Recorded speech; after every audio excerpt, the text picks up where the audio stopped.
जो माने परिवर्तन हेबा निमंते इच्छा प्रकाश करंती नाही मु तार चारि गोटी कारण बा तार चारि गोटी विषय मु कहबा निमंते चाहे। प्रथम विषय तो मु यहा कहबी जो माने धन लोभी अटंती, जो माने धन लोभी अटंती सेही प्रकार व्यक्ति माने परिवर्तन हेबा को इच्छा प्रकाश करिवे नाही। आमे गोटे पद पढिबा ए समय बाहर करंतु आपण माने माथ्यू ताहार 19 अध्याय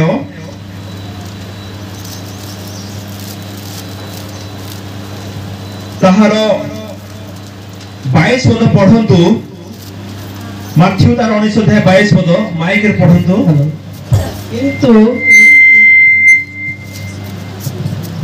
किंतु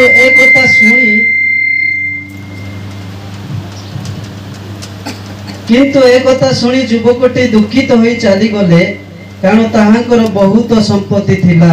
एठारे एक धनी जुवान को विषय रे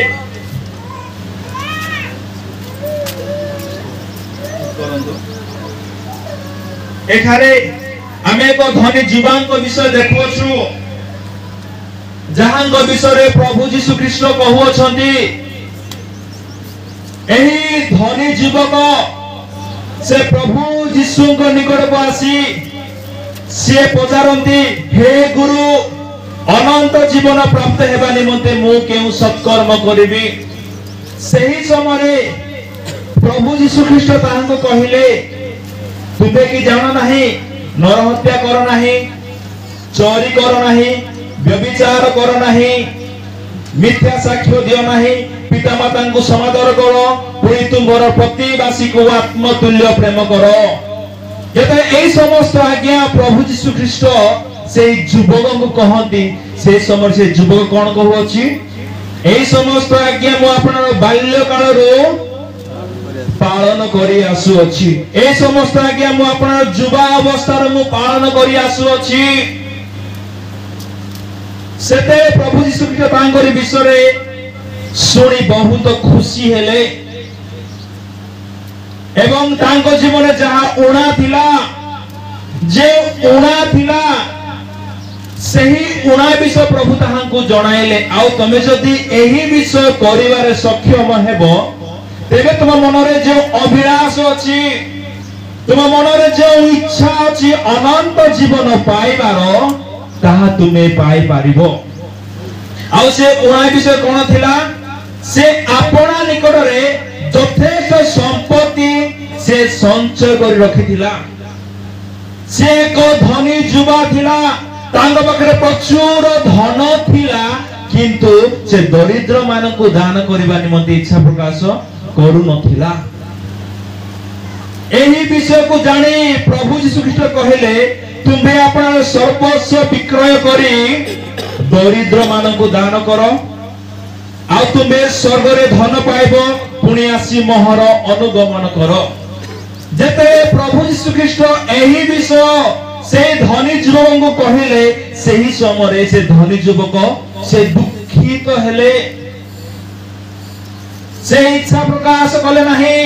से अपन धन को विक्रय करी संपत्ति को विक्रय करी दरिद्र मान को दान करबा निमंते से चाहिला नाही एवं यीशुंकर से अनुगामी हेबा निमंते इच्छा प्रकाश कला नाही कारण से धन लोभी थिला। से को स्वार्थपर व्यक्ति थिला। आगे केउ माने स्वार्थपर अटंती जो माने धन लोभी अटंती, जो माने धन को लोभ करंती से माने स्वार्थपर व्यक्ति अटंती। आउ स्वार्थपर व्यक्ति माने कहा को सहायता करबा निमंते इच्छा प्रकाश करिवे नाही, कहा को दया देखाइबा निमंते इच्छा प्रकाश करिवे नाही। जो माने धन लोभी अटंती से परि व्यक्ति माने परिवर्तन हेबा निमंते इच्छा प्रकाश करिवे नाही। जिहुदा जनक से जने धन लोभी व्यक्ति थिला, से जने चोर थिला। से धन को लोभ करुथिबा हेतु से चोर बनी जायथिला ଏହି କାରଣ ହେତୁ ସେ ପରିବର୍ତ୍ତନ ହେବା ନିମନ୍ତେ ଇଚ୍ଛା ପ୍ରକାଶ କଲା ନାହିଁ। ଆଜିକାର ଖ୍ରୀଷ୍ଟିଆନ ମଣ୍ଡଳୀ ମାନଙ୍କରେ ମଧ୍ୟ ମୁଁ ଏକ ସମୟରେ ମନେ କରୁଥିଲି ଯେ ଚୋରମାନଙ୍କୁ କେବଳ ଚର୍ଚ୍ଚର ବାହାରେ ହିଁ ଦେଖିବାକୁ ମିଳୁଛି। ଚୋରମାନେ କେବଳ ଚର୍ଚ୍ଚର ବାହାରେ ହିଁ ରହନ୍ତି ବୋଲି ଭାବୁଥିଲି ମୁଁ, କିନ୍ତୁ ଏବେ ମୁଁ ଜାଣିବାକୁ ପାଉଛି କି ଯେ ଚୋରମାନେ କେବଳ ଚର୍ଚ୍ଚର ବାହାରେ ରହୁନାହାନ୍ତି, ମଣ୍ଡଳୀର ବାହାରେ ରହୁନାହାନ୍ତି, ଚୋରମାନେ ଏବେ ଚର୍ଚ୍ଚ ଭିତରେ ମଧ୍ୟ ଦେଖା ଯାଉଛନ୍ତି। ଆମେ ଗୋଟେ ପଦ ପଢିବା, ମଲାଖୀ ପୁସ୍ତକ ତାହାର 3 ଅଧ୍ୟାୟର 10 ପଦ, 3 ଅଧ୍ୟାୟର 8 ପଦ ପଢନ୍ତୁ। ମଲାଖୀ ତାହାର 3 ଅଧ୍ୟାୟ 8 ପଦ। ମନୁଷ୍ୟ କି ପରମେଶ୍ୱରଙ୍କ ଦ୍ରବ୍ୟ ଚୋରି କରିବ, ତଥାପି ତୁମ୍ଭେମାନେ ଆମ୍ଭର ଦ୍ରବ୍ୟ ଚୋରି କରୁଅଛ। ମାତ୍ର ତୁମ୍ଭେମାନେ କହୁଅଛ, ଆମ୍ଭେମାନେ କି ରୂପେ ତୁମ୍ଭର ଦ୍ରବ୍ୟ ଚୋରି କରୁଅଛୁ? ଦଶମାଂଶରେ ଓ ନୈବେଦ୍ୟରେ ତୁମ୍ଭେମାନେ। ଏଠାରେ ମଲାଖୀ ଆପଣା ପୁସ୍ତକରେ ଲେଖନ୍ତି, ମନୁଷ୍ୟ କି ପରମେଶ୍ୱରଙ୍କ ଦ୍ରବ୍ୟ ଚୋରି କରିବ, ତଥାପି ତୁମ୍ଭେମାନେ ଆମ୍ଭର ଦ୍ରବ୍ୟ ଚୋରି କରୁଅଛ। ମାତ୍ର ତୁମ୍ଭେମାନେ କହୁଅଛ, ଆମ୍ଭେମାନେ କି ରୂପେ ତୁମର ଦ୍ରବ୍ୟ ଚୋରି କରିଅଛୁ? ଦଶମାଂଶରେ ଓ ନୈବେଦ୍ୟରେ। ମନୁଷ୍ୟର ଏତେ ସାହସ ଆଜ୍ଞା, ଆଜି ମନୁଷ୍ୟ ଏତେ ଧୂତ ଏତେ ସାହସୀ ବନି ଯାଇଅଛି ଯେ ପରମେଶ୍ୱରଙ୍କର ଦ୍ରବ୍ୟ ମଧ୍ୟ କଣ କରୁଅଛି? ମଣିଷ ଚୋରି କରୁଅଛି। ମାନେ ପରମେଶ୍ୱରଙ୍କୁ ମଧ୍ୟ ଭୟ ନାହିଁ। ମଣିଷ କେଉଁ ପ୍ରକାର ପରମେଶ୍ୱରଙ୍କ ଦ୍ରବ୍ୟକୁ ଚୋରି କରିଥାଏ? ଦଶମାଂଶ ନ ଦେବା ଦ୍ୱାରା ଆମେ ପରମେଶ୍ୱରଙ୍କ ଦ୍ରବ୍ୟକୁ ଆମେ ଚୋରି କରିଥାଉ। ଯେଉଁ ପ୍ରାପ୍ୟ ପରମେଶ୍ୱର ପାଇବା ନିମନ୍ତେ ଯୋଗ୍ୟ ଯେଉଁ ଦଶମାଂଶ, ଯଦି ଆମେ ତାହା ଦେଉନାହୁଁ ତାହେଲେ ଆମେ ତାହାଙ୍କ ଦ୍ରବ୍ୟକୁ ଚୋରି କରୁଅଛୁ, ଆଉ ଆମେ ତାହାଙ୍କ ଦୃଷ୍ଟିରେ ଚୋର ଅଟୁ। ତାହାଙ୍କ ଦୃଷ୍ଟିରେ କଣ ଅଟୁ? ଚୋର ଅଟୁ। ଆଜି ଆପଣ ମାନେ ନିଜେ ନିଜକୁ ପଚାରନ୍ତୁ, ଆଜି ଆପଣ ମାନେ ଚୋର ଅଟନ୍ତି ନା ପ୍ରଭୁଙ୍କ ଦୃଷ୍ଟିରେ ଆପଣ ମାନେ ଏକ ବିଶ୍ୱସ୍ତ ବ୍ୟକ୍ତି ଅଟନ୍ତି? ଯଦି ଆପଣ ମାନେ ପ୍ରଭୁଙ୍କ ଦ୍ରବ୍ୟ ହରଣ କରୁଅଛନ୍ତି, ଚୋରି କରୁଅଛନ୍ତି, ତାହେଲେ ଆପଣ ମାନେ ଚୋର ଅଟନ୍ତି। ଆଜ୍ଞା, ଯେତେ ଦିଅନ୍ତୁ ଆପଣ ମାନେ ଦାନ, ଆପଣ ମାନେ ଯେତେ ଦିଅନ୍ତୁ ମାନକ, ଆପଣ ମାନେ ଯେତେ ଆପଣ ମାନେ ଦରିଦ୍ର ମାନଙ୍କୁ ସାହାଯ୍ୟ କରନ୍ତୁ, ଯଦି ଆପଣ ମାନେ ଦଶମାଂଶ ଦେବେ ନାହିଁ ତେବେ ଆପଣ ମାନେ ଚୋର ଅଟନ୍ତି। ଏହି ବିଷୟ ମୁଁ କହେ ନାହିଁ, ପବିତ୍ର ବାଇବେଲ କହୁଅଛି। ଯେଉଁମାନେ ଧନଲୋଭୀ ଅଟନ୍ତି ସେମାନେ ଦଶମାଂଶ ଦେବା ନିମନ୍ତେ ଚାହାନ୍ତି ନାହିଁ। ଏହି ଜିହୁଦା ଜଣକ ସିଏ ଧନଲୋଭୀ ହୋଇଥିବା ହେତୁ ସିଏ ଚୋର କର୍ମ କରୁଥିଲା, ସିଏ ଚୋର ଥିଲା। ଆଜି ଯେଉଁମାନେ ଦଶମାଂଶ ଦିଅନ୍ତି ନାହିଁ ଆଉ ଗିର୍ଜାର ଭିତରେ ରହି ପ୍ରାର୍ଥନା ଉପାସନା କରନ୍ତି, ଯେଉଁମାନେ ମଣ୍ଡଳୀର ସଦସ୍ୟ କିନ୍ତୁ ଦଶମାଂଶ ଦିଅନ୍ତି ନାହିଁ, ସେମାନେ ଗୋଟେ ଗୋଟେ କଣ ଅଟନ୍ତି? ଚୋର ଅଟନ୍ତି। ପଚାରନ୍ତୁ ନିଜକୁ, ଯଦି ଆପଣ ମାନେ ଦିଅନ୍ତି ନାହିଁ ଦଶମାଂଶ ତେବେ ଆପଣ ମାନେ ଏକ ଏକ ଚୋର ଅଟନ୍ତି। ଆଉ ଯେଉଁମାନେ ଚୋର ସେମାନେ ଈଶ୍ୱରଙ୍କ ରାଜ୍ୟରେ ଅଧିକାରୀ ହୋଇପାରିବେ ନାହିଁ, ସେମାନେ ଈଶ୍ୱରଙ୍କ ରାଜ୍ୟକୁ ଯାଇପାରିବେ ନାହିଁ, ସେମାନଙ୍କ ନିମନ୍ତେ ଆଶୀର୍ବାଦ ନାହିଁ। ଚୋର ମାନଙ୍କୁ କଣ ଦିଆଯାଏ? ପୁରସ୍କାର ଦିଆଯାଏ କି? ଚୋର ମାନଙ୍କୁ କଣ ଦିଆଯାଏ? ଚୋର ମାନଙ୍କୁ ଦଣ୍ଡ ଦିଆଯାଏ, କାରାଗାରରେ ପକାଯାଏ, ସେମାନଙ୍କୁ ଅପମାନିତ କରାଯାଏ ସମାଜ ସମ୍ମୁଖରେ। ସେମାନଙ୍କୁ କେହି ଭଲ ପାଆନ୍ତି ନାହିଁ, ସେମାନଙ୍କୁ କେହି ଭଲ ଲୋକ ବୋଲି ମଧ୍ୟ କହନ୍ତି ନାହିଁ। ମୋର ପ୍ରଭୁଙ୍କ ପ୍ରିୟ ଲୋକମାନେ, କେତେବେଳେ ଏକ ଚୋର ଜେଲରୁ ବାହାରି ଥାଏ? ଯେତେବେଳେ ସିଏ ଜାମିନ ହୋଇଥାଏ, ଯେତେବେଳେ ତାର ବେଲ ହେଇଥାଏ, ସେହି ସମୟରେ ହିଁ ଏକ ଚୋର ଜେଲରୁ ବାହାରି ଥାଏ। ଯେଉଁ ପର୍ଯ୍ୟନ୍ତ ଆପଣ ମାନେ ଦଶମାଂଶ ଦେଇନାହାନ୍ତି, ଯେଉଁ ପର୍ଯ୍ୟନ୍ତ ପ୍ରଭୁଙ୍କ ଦ୍ରବ୍ୟକୁ ଆପଣ ମାନେ ହରଣ କରିବାର ବନ୍ଦ କରିନାହାନ୍ତି, ସେ ପର୍ଯ୍ୟନ୍ତ ଆପଣ ମାନଙ୍କ ଜୀବନର ଦୁଃଖ, ଆପଣଙ୍କ ଜୀବନର ସମସ୍ୟା, ଆପଣଙ୍କ ଜୀବନରେ ଯେଉଁ ଅଭାବ, ଯେଉଁ ରୋଗ, ଯେଉଁ ଅଭିଶାପ ଦେଖାଯାଉଛି, ତହିଁରୁ ଆପଣ ମାନେ ମୁକ୍ତ ହେଇପାରିବେ ନାହିଁ। ତହିଁରୁ ଆପଣ ମାନେ ସୁରକ୍ଷା ପାଇପାରିବେ ନାହିଁ, କାରଣ ଚୋରର ଜୀବନ ସୁରକ୍ଷିତ ନଥାଏ। ଚୋର ଶାନ୍ତିରେ ବାସ କରିପାରିବ ନାହିଁ, ଚୋର ଜୀବନରେ ଆନନ୍ଦ ନଥାଏ, ଚୋରକୁ କେହି ଦୟା କରନ୍ତି ନାହିଁ। ଠିକ ସେହି ପ୍ରକାର ମଧ୍ୟ ଆମ୍ଭମାନଙ୍କୁ ଦୟା ମିଳିବ ନାହିଁ।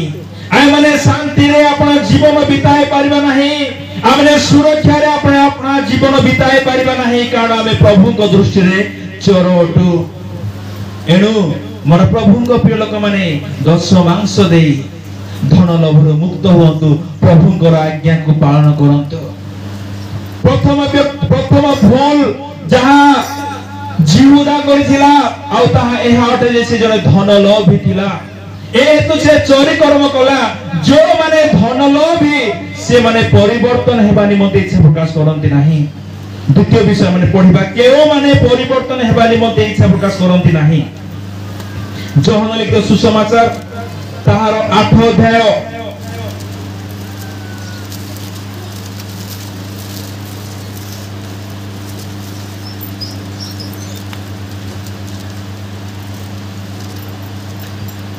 ତାହାର 9 ପଦ ଆଉ 10 ପଦ ପଢନ୍ତୁ। ତାହା ଶୁଣି ସେମାନେ ବଡ଼ ଠାରୁ ଆରମ୍ଭ କରି ଜଣ ଜଣ ହୋଇ ବାହାରେ ଯିବାକୁ ଲାଗିଲେ। ଆଉ କେବଳ ଯୀଶୁ ଓ ମଧ୍ୟସ୍ଥଳରେ ସେହି ସ୍ତ୍ରୀ ଲୋକ ଅବଶିଷ୍ଟ ରହିଲେ। ପୁଣି ଯୀଶୁ ମସ୍ତକ ଉତ୍ତୋଳନ କରି ତାହାକୁ କହିଲେ, ଗୋ ନାରୀ, ସେମାନେ କାହାନ୍ତି? କେହି କଣ ତୁମକୁ ଦଣ୍ଡନୀୟ ବୋଲି ବିଚାର କଲେ ନାହିଁ? ଏଠାରେ ଏକ ଘଟଣାକୁ ଆମେ ଦେଖୁଅଛୁ।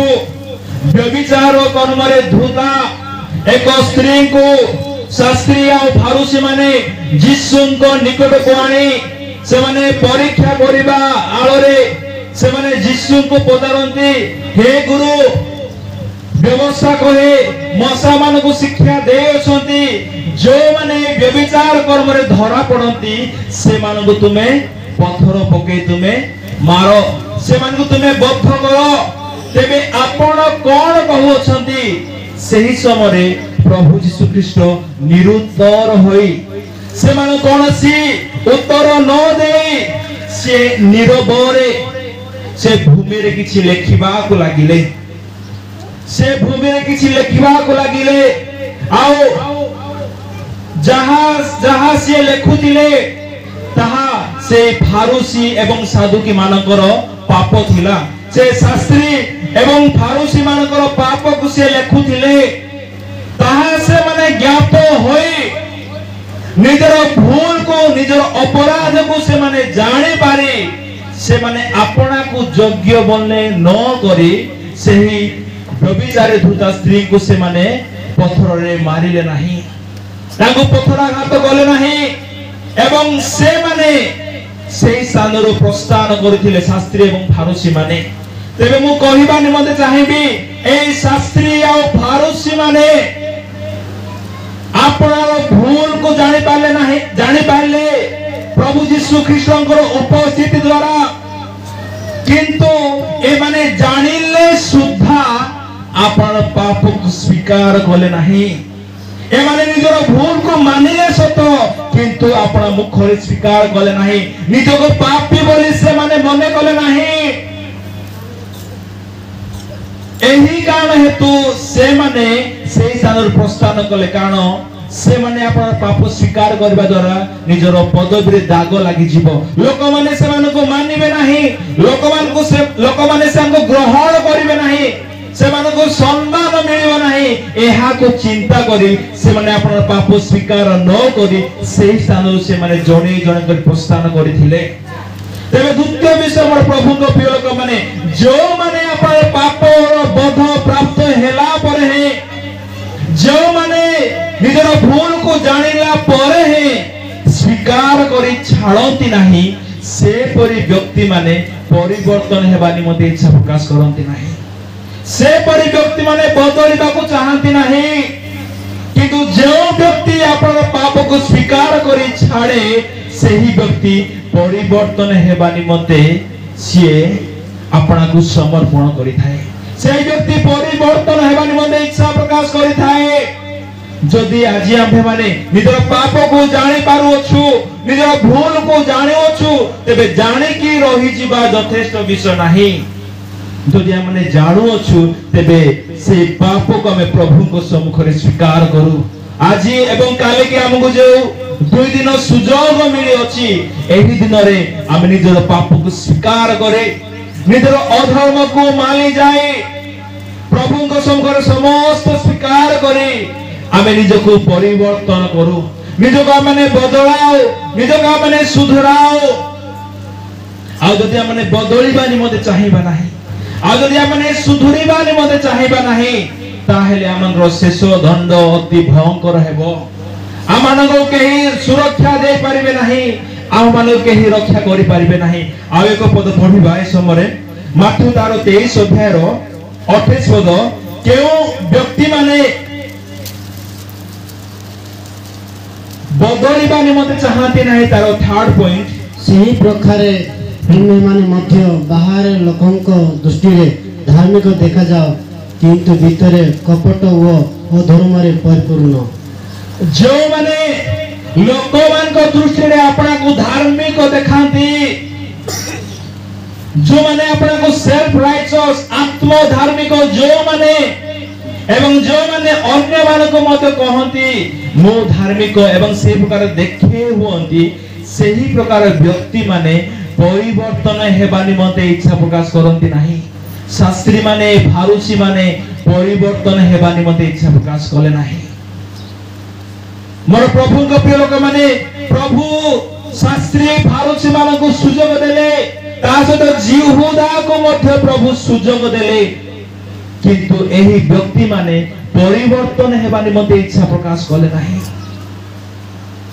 मोर प्रभु को प्रिय लोक माने ए माने जेपरि परिवर्तन हेबा निमते चाहिले नाही आम्भे माने सेही परि हमने परिवर्तन हेबा निमते इच्छा प्रकाश न करी हमने रही न जाओ आमने परिवर्तन हो आमने बदली जाओ कारण परिवर्तन हेले ही जाए हमने सुरक्षित होई परिबा आमे शांति रे वास करि परिबा आमे आनंद रे अपना जीवन बिताई परिबा आमानकर धर्म कर्म जीवन प्रभु को दृष्टि रे ग्रहण होई परिबो आमे तांग दृष्टि रे विश्वास बोली गणा जीवा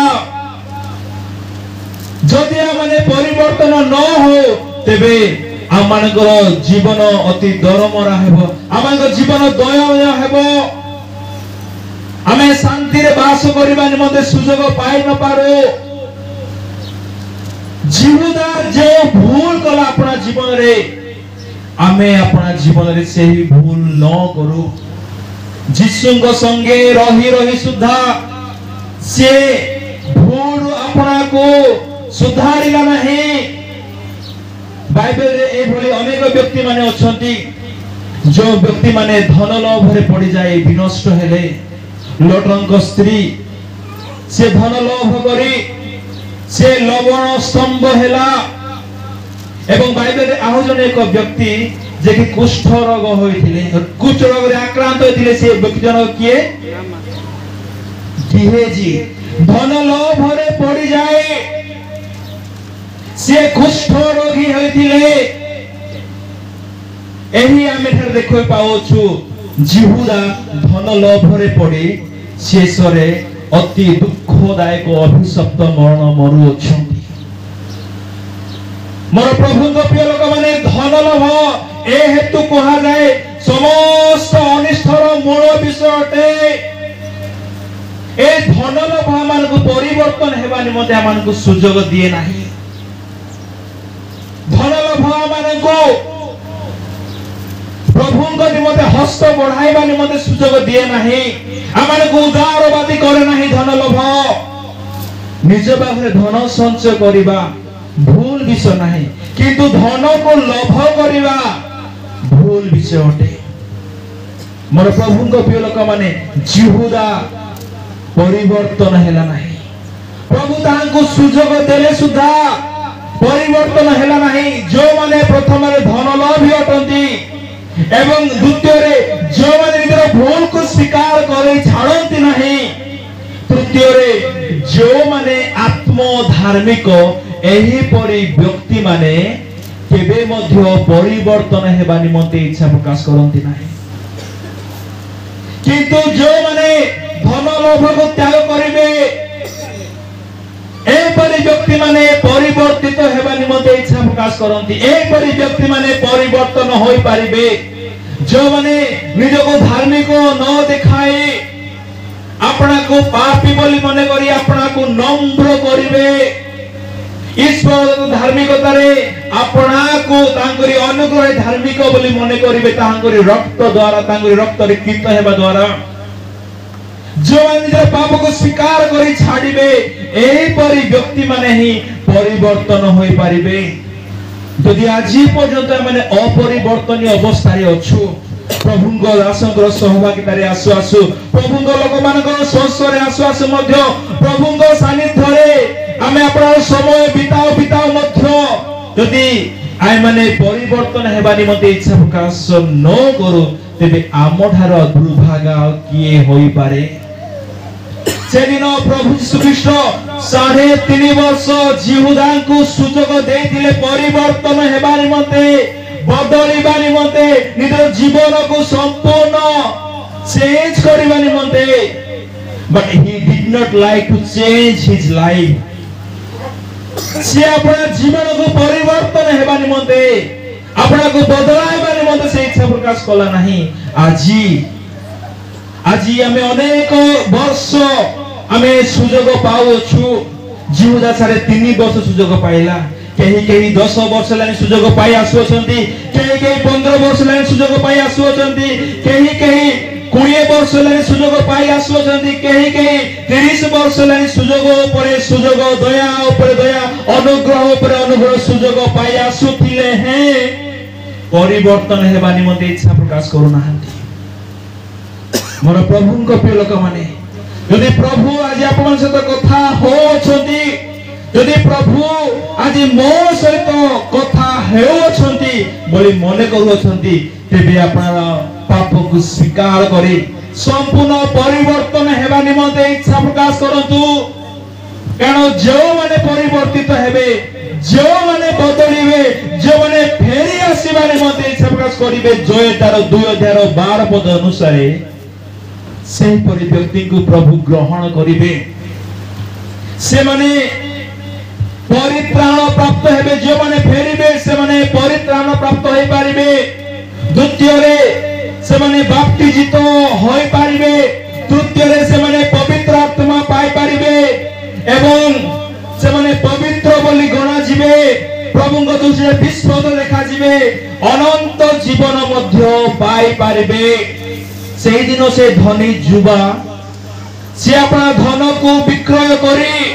अपना संपत्ति को विक्रय करी दरिद्र मान को दान कला नहीं एवं यीशु को पछरे गमन कला नहीं सेही व्यक्ति जनक अनंत जीवन पाई पारिबो कि ना कारण से यीशु को आज्ञा को से मानिला नहीं ए हेतु सेही व्यक्ति जनक अनंत जीवन पाई पारिबो नहीं प्रभु तांको सुजोग देले मोर पछरे अनुगमन कर बोली कहिले बाइबल रे किछि व्यक्ति माने से माने यीशु को द्वारा सूत्र पाइला परे से माने कहिले आपना आडू निज आडू कहिले हे यीशु मो तुम संग रे तुम पछरे मो गमन करे चाहू अछि मो तुम साथी रहबा चाहू अछि मते सुजोग देबो कि से समय यीशु ख्रीष्ट कहिले ना तुमे आपना गृह को जाओ अपना मंडली को जाओ आउ से मान को तुमे साक्ष्य दियो जहां मु तुम जीवन रे मु कली अनेक सुजोग पाइले हैं यीशु को पछरे गमन करिवार सौभाग्य पाइले हैं से माने संपूर्ण फेरिबा निमंते इच्छा प्रकाश करू नाहंती बदलिबा निमंते इच्छा प्रकाश करू नाहंती मोर प्रभुंक प्रिय लोक माने आज हमें केउ दल रे आज हमें अछु आमे आज फेरिबा दल लोक होयछु ना अफेरंता बाटय माने होयछु जदि आजी मध्य जिहुदांक भली स्वभाव आमानक जीवन रे अछि जदि आजी भी आमाने परिवर्तन हेबा निमंते इच्छा प्रकाश करूना हो ते मोर प्रभु को प्रिय लोक माने आमानक निमंते एहा एक सुवर्ण सुजोग अटे एई उपवास रो सभा एई मीटिंग आम समस्त निमंते एक सुवर्ण समय एक सौभाग्यर समय अटे। एई समय आपण पाप को स्वीकार करे संपूर्ण हृदय सहित संपूर्ण अंतगण सहित यीशु को निकट को फेरंतु। आपण भूल को स्वीकार करंतु, निजर पाप को मानि जातु, निजर अधर्म को मानि जातु एवं यीशु को आज्ञा माने संपूर्ण भाव आपण को परिवर्तित मनुष्य भाव देखिबा निमंते ख्रीष्टन को हस्त रे आपण को समर्पण करंतु। आगे मोर छोटिया एक्सपीरियंस रो एहा कहिबी केही मध्य आपणार जीवन यीशु को दे केबे मध्य दुखित होय नांती। केही मध्य मो काहे कि जीवन को समर्पण कली यीशु ठारे बोली कहि केही मध्य आपना को दुख प्रकाश कर नांती। केही मध्य आपना को भूल बुझी नांती। जो माने यीशु को हस्त रे आपना जीवन को टोटली सरेंडर करी संती से मानको प्रभु मस्तक करी अछंती। से मानको प्रभु गौरवर पात्र करी अछंती। से मानको प्रभु संपूर्ण एक परिवर्तित मनुष्य करी अछंती। से मानको प्रभु सुरक्षा दे आसुछंती। से मानको प्रभु आशीर्वाद करी आसुछंती। से मानको प्रति प्रभुଙ୍କର दया महान बोली देखा जाउछि। एनु मोर प्रभुଙ୍କ प्रिय लोक माने आमे अपना जीवन को परिवर्तन करी प्रभुଙ୍କ पछरे गमन करू। सेदिन यीशुଙ୍କ पछरे तो गमन करूथिले जिहुदा सत किंतु परिवर्तन कले नाही आपनाको। तार शेष दशा केते भयंकर हेला आमे ताहे जानो।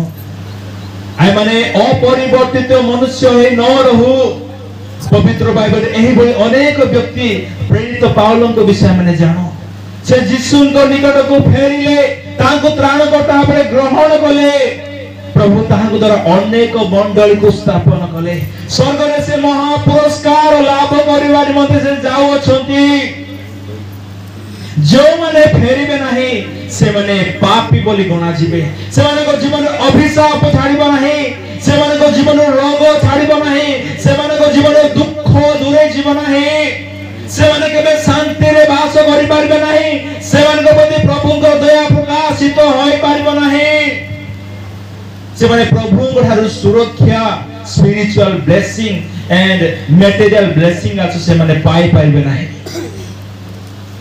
मोर प्रभुଙ୍କ प्रिय लोक माने आइ माने आपन जीवन रे शांति चाहि थाओ। केमिति माने आनंद रे बंचिबा, केमिति हमर जीवन सुरक्षित हेबो, केमिति माने समृद्धि पाई परिबा, केमिति माने उन्नति पाई परिबा, केमिति माने लाभवान होई परिबा, हमर परिवार केमिति एक सफलतम आदर्श परिवार होई परिबो। एही विषय में अनेक थर चिंता करि थाओ, आमे योजना करि थाओ, विभिन्न प्रकार प्लानिंग करि थाओ, किंतु आमे अनेक समय विफल होई थाओ। विफल होई आसुछु मध्य कारण आइ माने संपूर्ण परिवर्तित होई ना हो। आमे परिवर्तन प्रभु निकट को फेरी ना हो। एहे तो आज मध्य हमन जीवन रे अभाव देखा जाउछि। आज मध्य हमन जीवन रे अभिशाप समस्या दुष्ट आत्मार कार्य मंद आत्मार कार्य देखा जाउछि। यदि एही समस्त अधर्मर शक्ति रो अंधकार शक्ति रो समस्त प्रकार संसार रो समस्त जंजाल प्रकार जीवन रो यदि सुरक्षा पाइबा निमंते चाहती, यदि संपूर्ण एक स्वाधीन जीवन बिता को चाहती, तेबे अपना जीवन को प्रभु हस्त रे समर्पण करंतु। अपना पाप को संपूर्ण स्वीकार करी छाड़ंतु। कारण जे अपना पाप को स्वीकार करी छाड़ई सिए दया पाइबो, किंतु जे अपना अधर्म को आच्छादन करिबो सिए मंगल पाइबो नाही। मोर प्रभु को प्रिय लोक माने प्रभु ठारू दया पाइबा निमंते हेले आमे आपना को नम्र करी प्रभु हस्त रे मन को समर्पण करिया पड़िबो। एनु आसी मोर प्रिय माने सर्वशेष मु एहा कहिबा निमंते चाहिबी, से दिन जो दिन प्रभु यीशु ख्रीष्ट पुरस्कार प्रदान करिवे स्वर्ग रे 12 शिष्यों को, प्रभु यीशु ख्रीष्ट से मानको 12 गोटे सिंहासन प्रदान करिवे। ଆଉ ସେ ସମୟରେ ଜିହୁଦାଙ୍କ ସ୍ଥାନରେ ମଧ୍ୟଙ୍କୁ ସେହି ସୌଭାଗ୍ୟ ମିଳିବ, ସେହି ସୁଯୋଗର ଅଧିକାରୀ ହେବେ ମଧ୍ୟ। ଯେଉଁ ପୁରସ୍କାର ପ୍ରଭୁଙ୍କ ଠାରୁ ମଧ୍ୟ ପାଇବେ ସେଦିନ ସ୍ୱର୍ଗରେ, ସେତେବେଳେ ଜିହୁଦା ଆପଣା ମନରେ କଣ ସେ ଭାବିବ? ସେ ଆପଣଙ୍କୁ କେତେ ଦୁର୍ଭାଗା ହତଭାଗା, ମୁଁ କାହିଁକି ଏ ପ୍ରକାର କର୍ମ କଲି, ମୁଁ କାହିଁକି ପରିବର୍ତ୍ତନ ହେଲି ନାହିଁ। ପ୍ରଭୁ ମତେ 3.5 ବର୍ଷ ସୁଯୋଗ ଦେଲେ ପରିବର୍ତ୍ତନ କରିବା ନିମନ୍ତେ, ତାଙ୍କ ପାଖରେ ମତେ ରଖିଲେ, ତାଙ୍କେ କରିବା ଆଶ୍ଚର୍ଯ୍ୟ କର୍ମ ସମସ୍ତ ମୁଁ ଦେଖିଲି। ଆଜ୍ଞା ସେହି ସମୟରେ ହଜାର ହଜାର ଲୋକ ଗାଲିଲୀରେ ରହୁଥିଲେ, ଜେରୁସାଲେମରେ ରହୁଥିଲେ, ନାଜରେଥରେ ରହୁଥିଲେ, କଫରନାହୁମରେ ରହୁଥିଲେ। କିନ୍ତୁ ହଜାର ହଜାର ଲୋକମାନଙ୍କ ମଧ୍ୟରୁ ପ୍ରଭୁ ଯୀଶୁ ଖ୍ରୀଷ୍ଟ ସେ 12 ଜଣ ଶିଷ୍ୟ ମାନଙ୍କ ମଧ୍ୟରୁ ସେ ଜିହୁଦାକୁ ମନୋନୀତ କରିଥିଲେ ତାଙ୍କର ଶିଷ୍ୟ ହେବା ନିମନ୍ତେ। କେତେ ବଡ଼ ମହାନ ସୌଭାଗ୍ୟ ସେଦିନ ଜିହୁଦା ପାଇଥିଲା, କିନ୍ତୁ ତାହାକୁ ସେ ବୁଝି ପାରିଲା ନାହିଁ, ତାହାକୁ ସେ ଜ୍ଞାତ ହୋଇ ପାରିଲା ନାହିଁ, ସୁଯୋଗର ସଦ୍ବ୍ୟବହାର ସେ କରିପାରିଲା ନାହିଁ। ଆଜି ପ୍ରଭୁ ଆମମାନଙ୍କୁ ସୁଯୋଗ ଦେଉଅଛନ୍ତି, ଆମମାନଙ୍କୁ ପ୍ରଭୁ ସମୟ ଦେଉଅଛନ୍ତି, ଏମାନେ ପରିବର୍ତ୍ତିତ ହଉ। ଯେଉଁ ସମସ୍ତ ପୁରସ୍କାର ଯୀଶୁଙ୍କର ଶିଷ୍ୟ ମାନେ ପାଇବେ ସେହି ଦିନ କେଡ଼େ ମହା ଗୌରବ ଏବଂ ଆନନ୍ଦର ଦିନ ହେବ। ସେହି ଦିନ ସେହି ଯୀଶୁଙ୍କର ଶିଷ୍ୟ ମାନଙ୍କ ନିମନ୍ତେ ଏବଂ ଆମ୍ଭ ମାନଙ୍କ ନିମନ୍ତେ ମଧ୍ୟ ଯେଉଁମାନେ ପରିବର୍ତ୍ତନ ହୋଇଥିବେ, ଯେଉଁମାନେ ଆପଣ ପାପ ସ୍ୱୀକାର କରି ଛାଡ଼ିଥିବେ, ଯେଉଁମାନେ ଆପଣ ଭୁଲକୁ ମାନିଥିବେ, ସେହି ଦିନ ସମସ୍ତେ ଯୀଶୁଙ୍କ ଦ୍ୱାରା ପୁରସ୍କୃତ ହେବା ସମୟରେ ଜିହୁଦା ଜଣକ ନରକରେ ଥାଇ ସେ କାନ୍ଦୁଥିବ, ଛାତି ପିଟୁଥିବ, ମୁଁ କାହିଁକି ଏ ପ୍ରକାର କର୍ମ କଲି ପ୍ରଭୁ। ସମସ୍ତ ପୁରସ୍କାର ସେଦିନ ଜିହୁଦା ବଞ୍ଚିତ ହେବ। ମୋର ପ୍ରଭୁଙ୍କ ପ୍ରିୟ ଲୋକମାନେ, ଯଦି ଆମେ ପୁରସ୍କାର ହରାଇବା ନିମନ୍ତେ ଚାହୁଁନାହୁଁ, ଯଦି ଆମେ ପରିତ୍ରାଣ ହରାଇବା ନିମନ୍ତେ ଚାହୁଁନାହୁଁ, ଯଦି ଆଶୀର୍ବାଦକୁ ହରାଇବା ନିମନ୍ତେ ଚାହୁଁନାହୁଁ, ଯଦି ପ୍ରଭୁଙ୍କର ଦୟା, ପ୍ରଭୁଙ୍କର ଅନୁଗ୍ରହ, ପ୍ରଭୁଙ୍କର ଦତ୍ତ ଶାନ୍ତିକୁ ଯଦି ଆମେ ହରାଇବା ନିମନ୍ତେ ଚାହୁଁନାହୁଁ, ତେବେ ଆସୁ ଏକ ମନ ନେଇ ସମ୍ପୂର୍ଣ୍ଣ ହୃଦୟର ସହିତ ଆପଣର ଭୁଲକୁ ସ୍ୱୀକାର କରି, ଯେଉଁ ସମସ୍ତ ଭୁଲ ଆମେ କରି ଆସୁଅଛୁ ସମସ୍ତ ଭୁଲକୁ ମାନି ଯାଇ ସ୍ୱୀକାର କରି ପ୍ରଭୁଙ୍କଠାରେ ମାନେ କ୍ଷମା ପ୍ରାପ୍ତି ହଉ ଏବଂ ସମ୍ପୂର୍ଣ୍ଣ ଭାବରେ ଏକ ପରିବର୍ତ୍ତିତ ମନୁଷ୍ୟ ହଉ। ତେବେ ପ୍ରଭୁ ଆମକୁ ଗ୍ରହଣ କରିବେ, ପ୍ରଚୁର ଆଶୀର୍ବାଦ ପ୍ରଦାନ କରିବେ ଏବଂ ଜୀବନର ଶେଷରେ ଅନନ୍ତ ଜୀବନ ମଧ୍ୟ ପ୍ରଦାନ କରିବେ।